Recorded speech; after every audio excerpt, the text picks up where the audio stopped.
통계에선 충분하다는데 왜 우리는 늘 적자일까요? 한 달 생활비 250만 원이면 충분하대요. 누군가 이렇게 말하면 고개를 끄덕이며 그래, 그 정도면 살 수 있지라고 생각했던 때가 있죠. 그런데 실제로 은퇴하고 나면 이상하게도 매달 통장 잔고는 줄어들고 그 충분하다던 돈은 언제나 어딘가 모르게 모자랍니다. 물가가 오른 건지, 내가 돈을 흥청망청 쓰는 건지, 아니면 그 통계가 너무 단순한 건지 도대체 뭐가 문제일까요? 우리의 은퇴는 계산기 하나로 끝나지 않습니다. 평균이라는 숫자 안에 내 인생은 들어있지 않거든요. 오늘은 그 현실에 대해 아주 솔직하게 얘기해 보려 합니다. 월 250만 원이면 충분하다는 말의 함정. 국민연금공단이나 통계청 자료를 보면 자주 등장하는 문장이 있습니다. 은퇴 후 부부 기준 월 250만 원이면 기본적인 생활이 가능하다. 이 말을 보면 의외로 괜찮네? 싶은데요. 문제는 그 기본적인 생활이라는 단어의 정의가 사람마다 너무 다르다는 데 있어요. 예를 들어 외식은 한 달에 몇 번 가능해야 하고 여행은 1년에 몇 번 가야 만족스러운가요? 병원은 자주 다니는 편인가요? 자녀가 아직 경제적으로 독립하지 않았거나 손주 돌봄 비용, 명절 용돈까지 고려하면 250만 원은 정말 숨만 쉬는 생활비일 뿐이라는 이야기도 나옵니다. 현실 사례 서울에서 은퇴한 50대 부부의 생활비 계산기. 김민수 가명씨는 47세에 조기 은퇴를 결심하고 아내와 함께 서울 외곽의 자가 아파트에서 살고 있습니다. 둘 다 건강한 편이고 자녀는 이미 분가했지만 매달 쓰는 돈은 생각보다 많습니다. 식비만 해도 한 달에 70만 원은 들어요. 예전엔 마트 장볼 때 10만 원이면 꽤 많이 샀는데 요즘은 금세 20만 원 넘기더라고요. 병원비도 생각보다 자주 나가고요. 한 달 평균 330만 원 정도 쓰고 있어요. 생각보다 많죠? 김 씨는 처음엔 국민연금과 퇴직연금으로 커버가 될 줄 알았지만 부족한 부분은 결국 예금에서 꺼내 쓰고 있습니다. 계획은 괜찮았는데 현실은 달라요 라는 말이 인상 깊었습니다. 현실 사례 지방 도시로 이주한 은퇴 부부의 절약 생활. 반대로 대전으로 이주한 윤정희 가명 씨 부부는 서울 생활을 정리하고 한적한 아파트로 내려간 케이스입니다. 월세 없이 자가주택에서 살며 차 없이 대중교통만 이용하고 식사도 거의 집밥 위주입니다. 우린 병원 다닐 일도 없고 외식도 잘 안 해요. 그러다 보니 월 180만 원 정도로도 충분해요. 윤 씨 부부는 처음부터 절약을 기본으로 생활을 설계했고 소비보다 비소비가 더 익숙해진 삶을 살고 있습니다. 다만 윤 씨도 사람 따라 다르지 이게 보편적인 건 아니다라고 말합니다. 현실 사례 미국서 귀국한 60대 교포의 고백. 미국에서 은퇴 후 귀국한 조영호 가명 씨는 서울 근교에 아파트를 전세로 얻고 생활 중입니다. 한국의 물가가 싸다고 들었지만 막상 살아보니 예상과는 많이 달랐다고 말합니다. LA에 있을 땐 생활비가 비싸도 의료비에 대한 불안은 매덕케어 덕분에 없었어요. 그런데 한국 오니까 병원비는 싸지만 자꾸 다녀야 하더라고요. 게다가 관리비, 교통비, 자녀 용돈까지 생각보다 많이 나가요. 조 씨의 한 달 생활비는 400만 원을 넘기기 일쑤입니다. 그는 이 정도면 미국이랑 별 차이 없다고 말합니다. 전문가, 인사이트 생활비가 아니라 생활 방식을 먼저 정하세요. 많은 사람들이 은퇴 자금을 계산할 때 통계 수치에 자신을 맞추려 합니다. 하지만 전문가들은 이렇게 말합니다. 은퇴 후 삶을 숫자에 끼워 맞추지 말고 내가 원하는 삶을 먼저 설계하라. 생활비는 결과이지 기준이 아닙니다. 예를 들어 문화생활을 자주 하는 사람은 250만 원으론 빠듯할 수밖에 없고 병원비가 많이 나가는 사람도 고정 지출이 커지죠. 자녀와의 관계가 가까울수록 예기치 않은 지원 비용이 자주 생깁니다. 또 하나 중요한 포인트는 변동 지출보다 고정 지출을 줄이는 것입니다. 고정 지출은 줄이기 어려워 보이지만 작은 선택이 쌓여 큰 차이를 만듭니다. 예를 들어 월 20만 원의 통신비를 10만 원으로 줄이는 것만으로도 1년이면 120만 원의 절약이 됩니다. 보험료, 차량 유지비, 구독 서비스 등을 점검하면 의외로 지속되는 새는 돈이 많습니다. 왜 늘 적자일까? 정말 돈이 부족해서일까?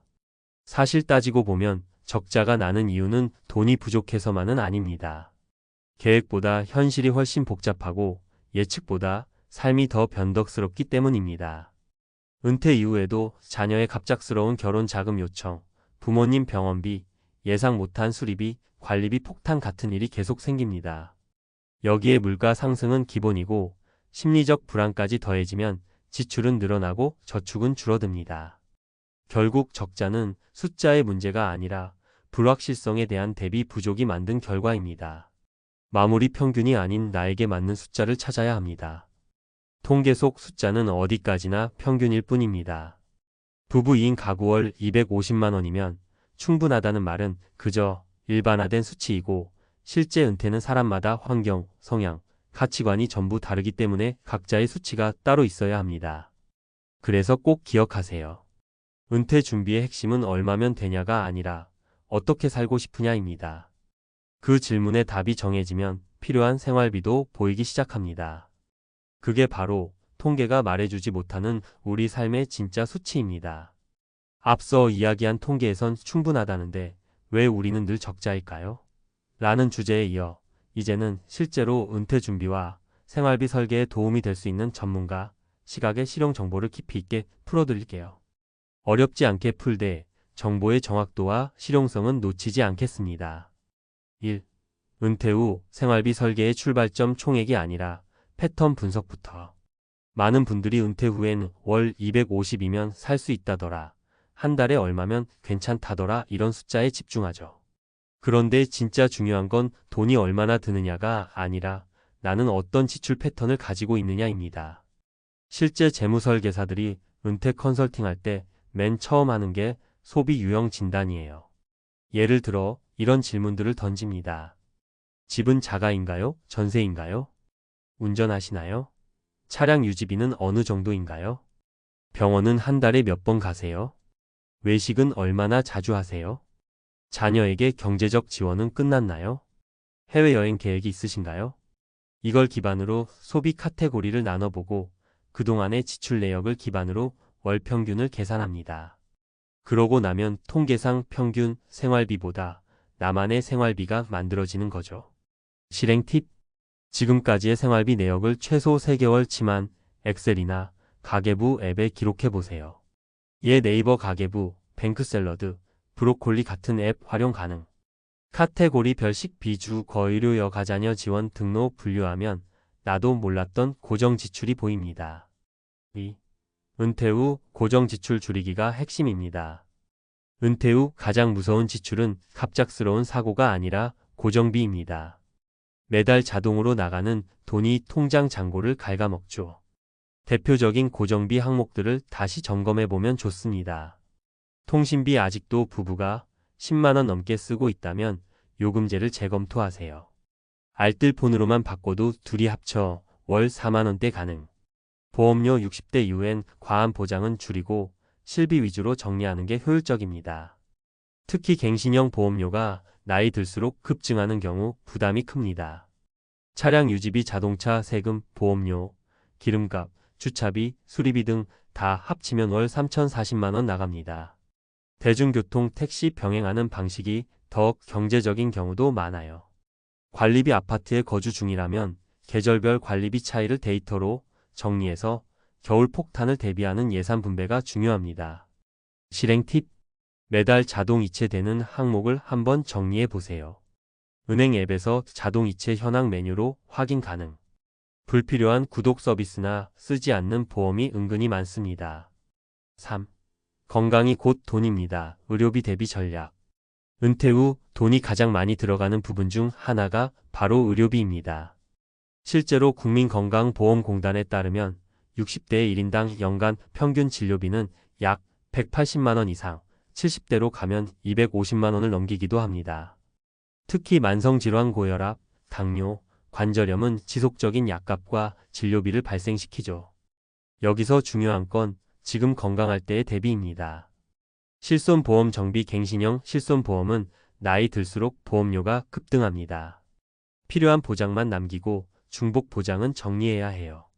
건강검진 활용 국민건강보험공단에서 무료로 제공하는 정기검진 꼭 챙기세요. 놓치면 결국 병원비로 몇 배 나갑니다. 치아 관련 준비 60대 이후 치과 지출도 급증합니다. 특히 임플란트는 건강보험 적용이 일부 되지만 본인 부담금이 큽니다. 따로 적립하거나 준비해 두는 게 좋아요. 실행 팁: 1년에 한 번씩 가족 건강 계획표를 세워보세요. 정기검진 일정, 백신 폐렴, 대상포진 등 운동 습관 등을 체크하면 의료비 예측이 쉬워집니다. 4. 자녀 지원은 어디까지? 기준을 세우는 게 절실합니다. 은퇴 후 적자를 만드는 가장 큰 변수 중 하나는 자녀 지원비입니다. 결혼 자금, 육아 비용, 주택 자금 등으로 억 단위 지출이 발생하는 경우도 많죠. 부모 마음에 도와줄 수 있을 때 도와야지라는 생각은 당연하지만 이게 반복되면 부모의 노후가 무너집니다. 전문가들은 말합니다.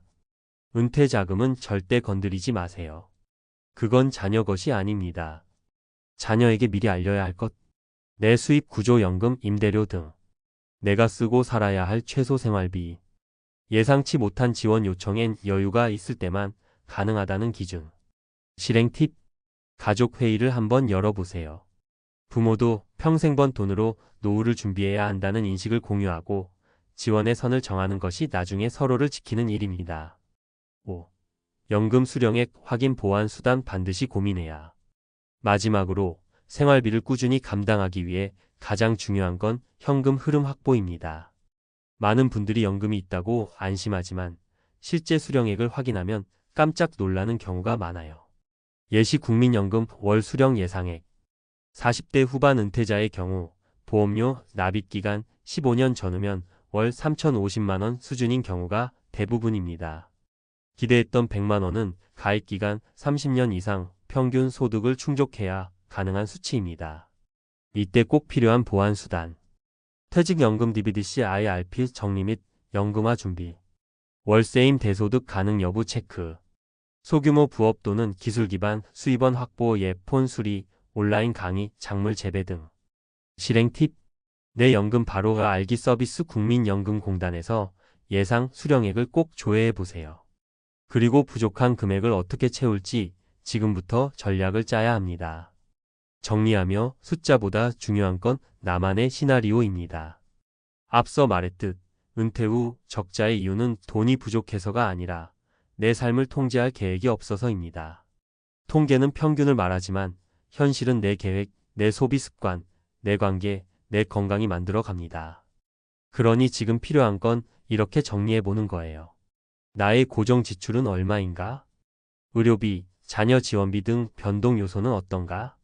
지금 연금 수령액과 보완 수단은 충분한가? 나는 어떤 삶의 방식을 원하는가? 이 4가지 질문에 답하다 보면 여러분의 은퇴 생활비 시나리오는 통계보다 훨씬 현실적이고 단단해질 겁니다.